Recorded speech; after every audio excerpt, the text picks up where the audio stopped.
Hello everybody, Glass Half Dead here, editing the video and realised that I should probably put a little bit at the start. Two things I hadn't noticed whilst looking through it are that there are two data sheets that were released in White Dwarf that did not make it to this. Those are Severine and Rain and Eisenhorn. That's something to keep in mind. They claim it's a total compilation. It isn't quite. It does, however, contain, as far as I'm aware, everything else. Also, minor note, it does have the points values for Eisenhorn and Severine and Rain. Kinda weird. Does seem like a genuine they forgot to put data sheets in issue. The other thing is, I thought I'd just, I normally take a clip from the end and put it at the beginning. I just want everybody to know that I genuinely think that this is a good product at a decent value for 90% of Kill Team players. The people that don't want it are those that only collect a single faction, never want to go out of that faction, so they don't need a compilation, and for whatever reason have zero interest in missions and narrative. So I guess that would be people that only play it as I don't have time to play 40k, what have I got? Okay, I'll do this, and I don't want to change.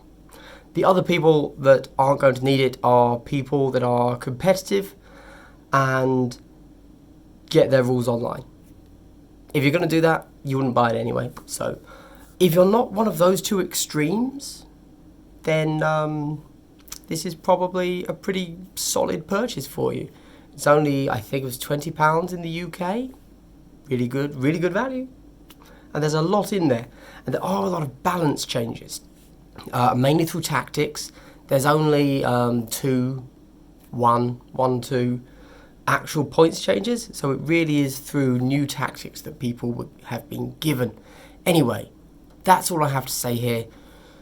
The rest of this video is basically me slowly flicking through the book at a crisp 1080p, so if you haven't got the book yet, you can see the entire thing. Also, have to say it, like, subscribe would be awesome. Also, I have a merch store now, link in description. I'm purely making memes based off this annual. Death Denied 3CP, DD 3CP, the new droid, yeah. Enjoy the video. Hello everybody, Glass Half Dead here. So I'm not going to do an in-depth review of this annual. What I am going to do is slowly flick through it and just talk about it. Because unfortunately I don't actually have time to cover it properly in the way that I want to today. I don't think we care too much about any of this specialism stuff, but it's there, if that's what you're interested in. I'm glad they've put it in here. It's cool to have new stuff. But, yeah. So they give us the new create your own specialist thing. They give us all of the narrative missions that we missed out from the Kill Team boxes. And then they give us all of the match play missions. Which, this is all good stuff. There's nothing wrong with any of this. I like it. There's a lot of missions here. A lot of people, hopefully, are going to have a lot of good fun. Let's be honest, the initial core book was pretty, there wasn't a huge amount of missions there. Now, with this, people have a lot of missions. Yes, I am flicking through this fast, don't worry. I will slow down this. So we then get to collated points values. Notice that they call it collated now instead of updated. Slight difference. I have been through this already. Oh, obviously, if you're in my Discord, all of this is already leaked. I will point out several things that I have noticed as I've gone. Firstly, Death Watch. You still pay your extra 4 extra points for a Stormbolter. Still making that really painful to take. Grey Knights. Interestingly, so, for those of you unaware, with Grey Knights, they originally said that a Nemesis Falchion cost 1 point in the original core book, and they FAQ'd that, or errated it, to point out that actually they are saying that the pair of Nemesis Falchions costs 1 point. So you're getting 2 weapons 2 falchions for 1 point. And then when they released the Elites book, they had Nemesis Falchion again without adding pair of Nemesis Falchions for 1 point. They just put Nemesis Falchion for the Terminators as being 1 point. So it's like, well, what do they mean?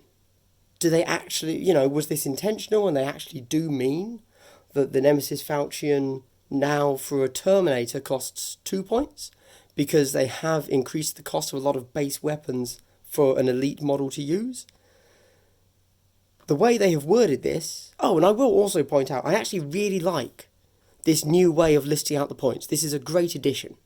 I really like the way they're doing it. It makes everything much, much easier to read. It's all in a single place. This is a thumbs up. This will help me personally.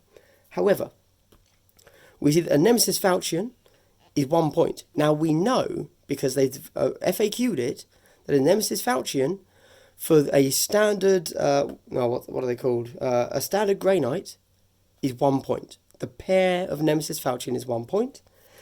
And the way this new listing system works, anything that can take the top weapon in the line spends that much to take it. And then anything they add in potentially has a different cost. So they only add in different costs to these lines. So if you take a Brother Captain or a Librarian, they pay 0 points for the Nemesis Falchions. The fact that they haven't added in Terminator 2 or something like that means to me, without a shadow of a doubt, that the Terminators, Paladins, etc. pay 1 point for a pair of Nemesis Falchions. Astra Militarum, there are no points changes. The only points that have been changed I'll get to, or the only one that people have managed to find, are what are they called? Orcs. Choppers now cost 1 point. Nothing else has changed, I believe. A few things have been added. For example, and this is a very important one, guys, Heretic Astartes, they can now take...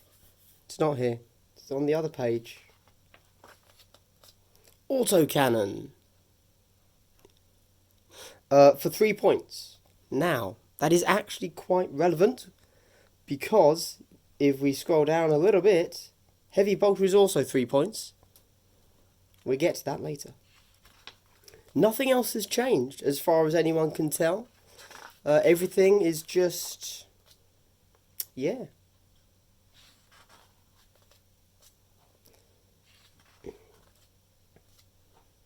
Here we go. Orcs. Chopper. 1 point. Now, as I had said, you see anything that can take a chopper now has to pay 1 point for it, apart from a big mech and a knob, who pays 0 points for a chopper. So anyone taking a chopper, apart from Big Mech and Knob, pay a point. Oh, also, quick note, Tau, drones, still 7 points. It's possible I might have made some memes about that, so please buy my first meme merchandise, because 7 points is balanced. So says DD3CP, which we are going to get to soon as well. Anyway, we continue through. This is all no changes, and we already knew all of those. Ooh. So this is now the culmination of the new, or what is it? Hold on. Yeah, okay. So this is just anything that was in White Dwarf is now here. So we get Kroot. There are no changes. I've already checked. No changes at all. They didn't change the max on the Hounds or the Krutox Rider. Not that you actually really want to take more Krutox Riders, to be clear, but it's there. Demons. I'm just going to assume that those are the same 6 that came in White Dwarf. Now, this is actually a new sheet for the Heretic Astartes, which is interesting. So, the reason it's interesting is because they've added, where is it? The thing I mentioned earlier. 1 Chaos Space Marine in your kill team may replace their bolt gun with a heavy bolter, autocannon, or missile launcher. Now, the autocannon is, hands down, the better weapon than the heavy bolter. And they both cost 3 points. But the auto cannon is strength 7, I think it was AP -1, damage 2. Compared to the heavy bolters, I think it's strength 5, AP -1, damage 1. And yeah, so that's just weird. But it is what it is. Oh, also notice that Chaos Space Marines do not get combat again. That's a fun little addition for them. Although I would assume in that instance, actually, that the errata would still be in place. I believe the errata gave Chaos Space Marines combat. I assume that still works. But I'm not sure, don't quote me on that. Because, oh yeah, so this is just copy-pasted over from White Dwarf, nothing particularly funky. However, we do have to point out that intercessors, again, there's no Auspex. I believe that that is intentional. Because as others have said, intercessors in big 40k cannot take the Auspex either. So this makes sense. I don't know why they would have FAQ'd it in to the original datasheet. But they did. So here we are. No other changes as far as I'm aware. Oh, and we get Adeptus Sororitas. Now, I'm not actually going to cover this. I'll leave the pages here for you. Zoom in, have a read if you want. One of the really good things about this book releasing is that as far as we're aware, we're not going to get any more official changes until... Oh, also note that now some of the Blackstone Fortress heroes can be taken with the Adeptus Sororitas. I think only the commanders? Oh no, Pius Vaughn as well, of course. But yeah. Thaddeus, Pius Vaughn, yeah. Oh, can the Crusader? It's a good question. Let's find out. Yes. Oh, okay. Well, that's interesting. He's a beast. So, Gottfried de Montbard and Pius Vaughn are almost must-have models. Why wouldn't you take them, you know? Oh well. Again, I'm not covering this. I'm letting you read and just slowly turning pages here. Anyway, as I was saying, I'm pretty happy that they've released this because, as far as we are aware, this is the Chaos Ogryn and the Traitor Commissar have been added to the Servants of the Abyss team. The Commissar is a commander. The Ogryn is not. However, the Ogryn is 50 points. Shall we have a quick look at his datasheet to see why he might be 50 points? So he's 4 wounds, 4 attacks. He's got a 5-up save. Strength 5, T5. He's got the Avalanche of Muscle, yep. He's got Bodyguard, which is only useful here. And he's got Blasphemous Icon. This is the thing that's going to have to make him worth 50 points. When you pick this model to move in the movement phase, roll a d6. On a 6, you can add 2 inch to this model's move characteristic until the end of the phase. And this model regains 1 lost wound. Huh. It's interesting. It's not 50 points interesting, but it's interesting. He does have very good weapons. The Mutant Claw is going to be Strength 5 user, AP -2, damage 2. And it has a special ability. Each time the bearer fights, before the bearer makes any other attacks, it can make 1 and only 1 attack with this weapon. If the attack hits, you can reroll hit rolls for attacks made by the bearer that target the same model until the end of the phase. So it's cool, I guess. And then the Scavenged Maul is going to be Strength 7, AP -1, damage 2.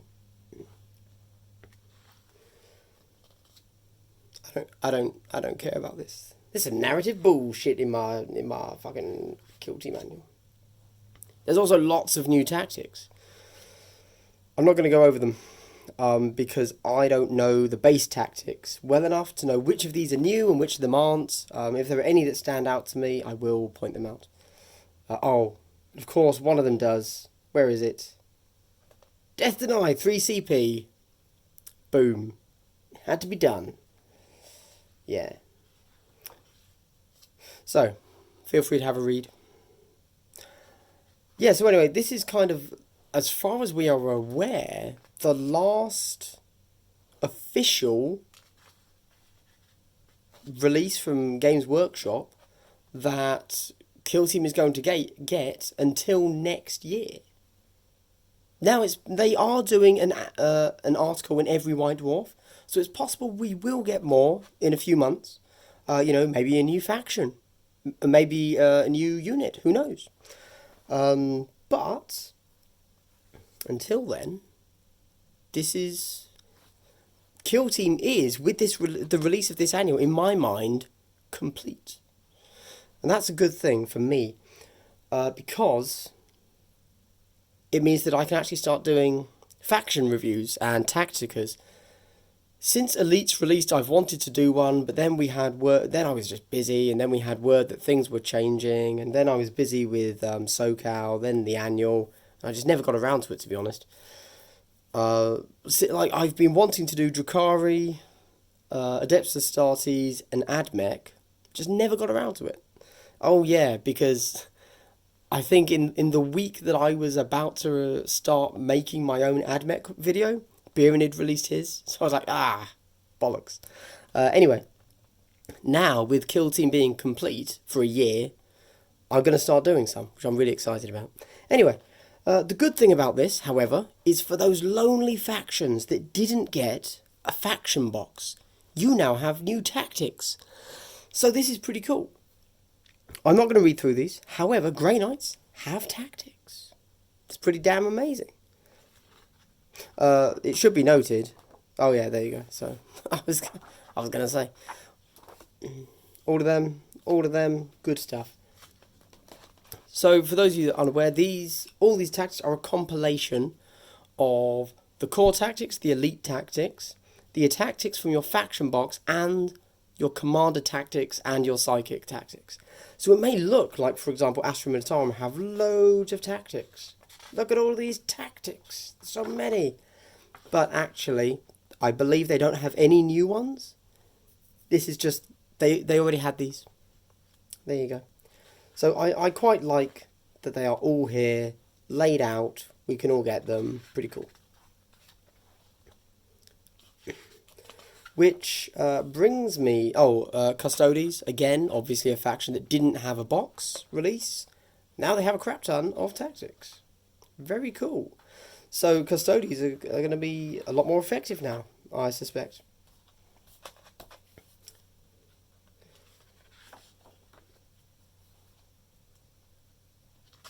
Again, some of these might be new. I don't know which ones are. So. Oh, I didn't mean those specifically. Obviously, the Heretic Astartes have new ones. Because they never got a faction box. Same for Death Guard. And I know Harlequins did as well. Harlequins got some very interesting stuff. As did Thousand Suns. But yeah, generally, I'm pretty happy with this release. And I would say everybody should buy it. There are so many... Well, okay. Let me tell you the people that should not buy this release, okay?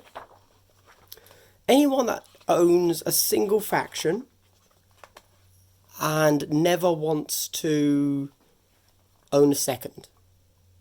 If you've got one faction and you're happy with it and you're not particularly worried about tournaments and playing well against other factions, so you don't really care what they can do, you don't need this book.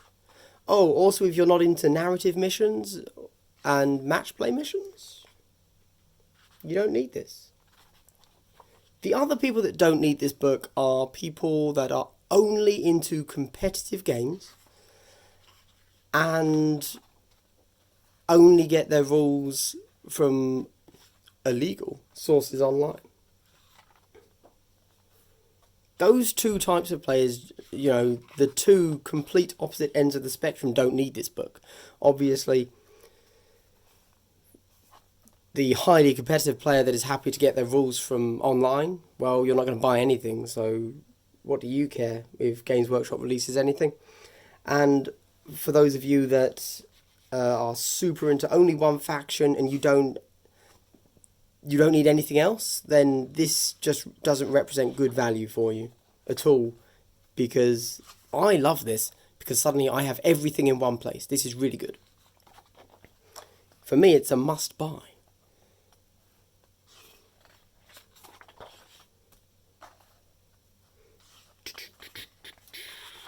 We're almost there, guys. We're almost there.